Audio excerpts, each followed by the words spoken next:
Hola, mis vaquitas sagradas. El día de hoy vamos a demostrar cómo el falso lateral es el mayor cáncer que le pudo haber pasado al Manchester City por la manera en la que lo están usando, porque sí hay formas correctas de usar el falso lateral. Y vamos a demostrar por qué la salida de Rodri es lo que termina provocando que el falso lateral sea completamente inútil en la alineación. Y todo esto lo vamos a hacer evidentemente con evidencia en video.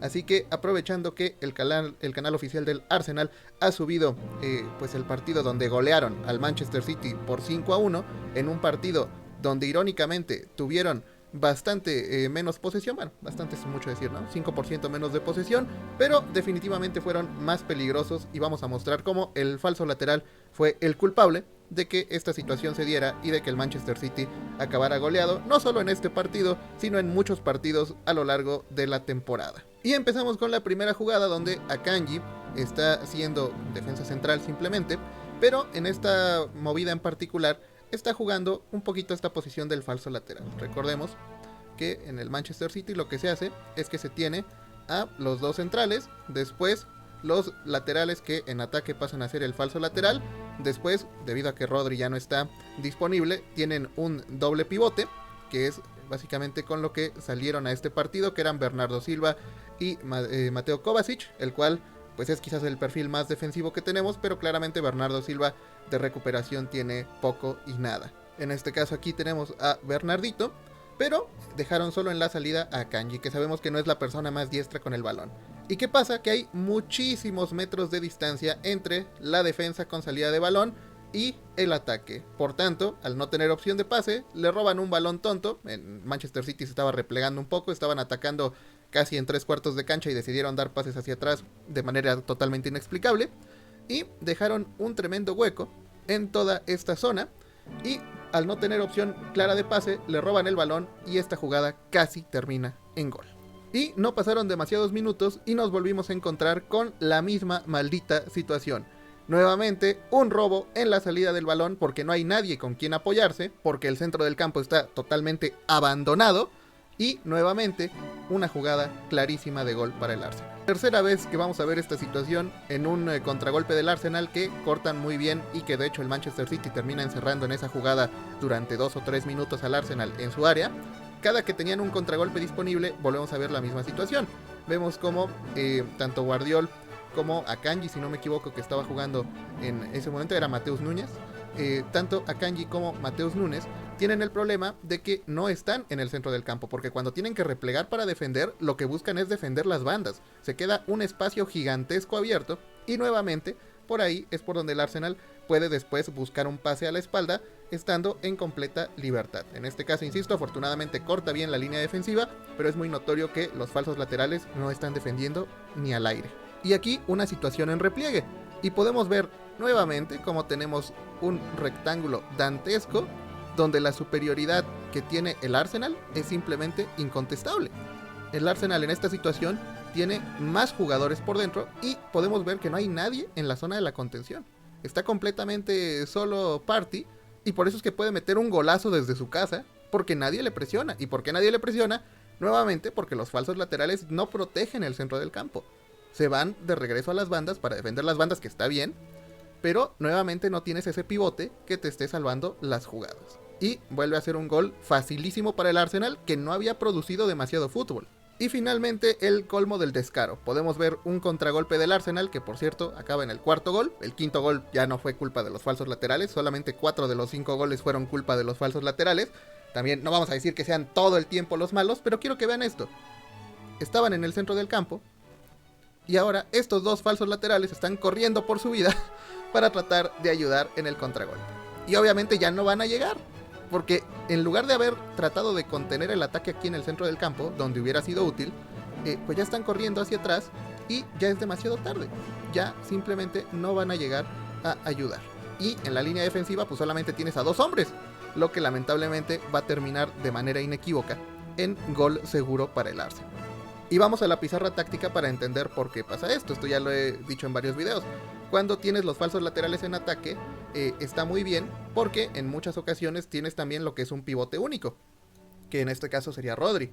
Y entonces, cuando se da la situación de pierdes el balón, viene contragolpe, los laterales regresan a su posición Y se queda Rodri, que puede contener bien el ataque porque normalmente en la Premier League se ve mucho la posición del 10, se ve mucho la posición del enganche. Entonces contra un solo enganche, Rodri puede marcarlo de manera directa y contrarrestar aquí mismo el ataque porque hay alguien que se queda en el centro del campo.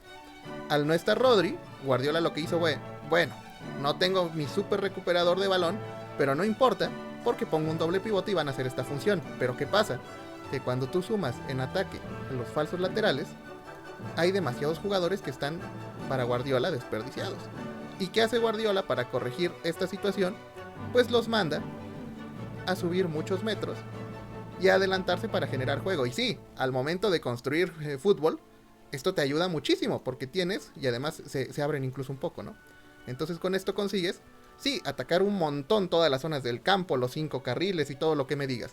Pero cuando pierdes el balón, quedas en un contragolpe donde los falsos laterales, que aquí, oye, están marcando, no pasa nada, pero se tienen que regresar a las bandas.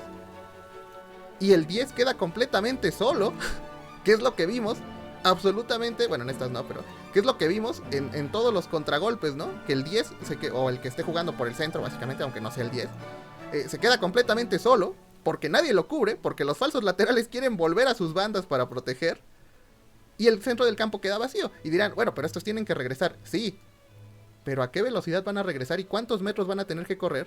Que obviamente el que ya estaba parado aquí va a tener ventaja aunque se quede parado. Van a tardar mucho en regresar y no llegan, se quedan a medio camino. Y esto genera la zona que hemos estado viendo durante todo el clip. Esta zona, una zona muerta, donde en todo momento tiene ventaja el Arsenal en este caso, porque siempre va a recibir aquí balón limpio con una línea que está corriendo hacia atrás. Es el escenario ideal para cualquier 10.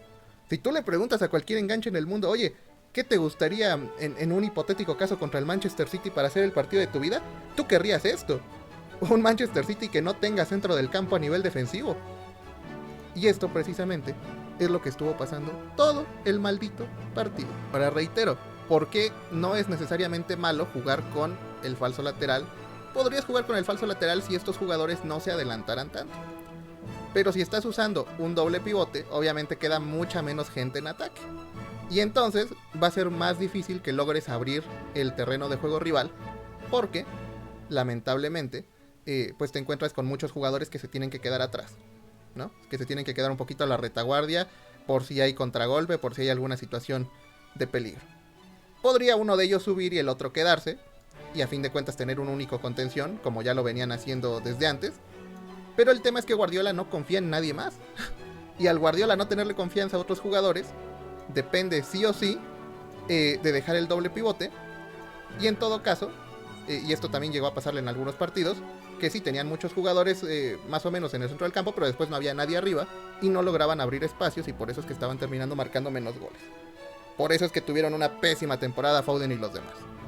Que muchos decían, no, es que Bernardo Silva ya no corre. Nunca ha corrido. El tema de Bernardo Silva es posicional. El tema de Bernardo Silva no es que esté acabado. Que a ver, obviamente ha tenido un bajón de rendimiento, no estoy negándolo. Pero el gran problema real de Bernardo Silva es que ya no tiene la libertad que le daba Rodri, de me puedo ir por uvas, me puedo ir a acampar y me puedo quedar por acá por el ataque todo el día, porque a fin de cuentas alguien me protege. Ya no tiene esa opción. Y al no poder subir tanto él como Foden, pues obviamente se ven perjudicados. Y el Manchester City lo que tiene que hacer es dejar de usar esta tontería del doble pivote y darle un poco de confianza, darle el voto de confianza a Raiders o a quien tú quieras. Reinders, no sé cómo se pronuncia, bueno, la Reimers ya le voy a decir, ¿no? Cómo se pronuncia. Pero bueno, el punto es, no sé por qué me da, perdón por la acotación, pero me da un poquito esa sensación de que el Manchester City empieza a convertirse en el Borussia Dortmund, que fichaba puros jugadores con nombres raros, ¿no? Ahora ya Marmoush, Kusanov, Reinders, en fin, que se están volviendo, insisto, el Nuri Sahin, el Papastatopoulos del Manchester City, una cosa súper... Gundogan en ambos equipos, ¿no? Gundogan, que hoy lo pronunciamos muy fácil, pero en su momento, vaya, también era un nombre raro.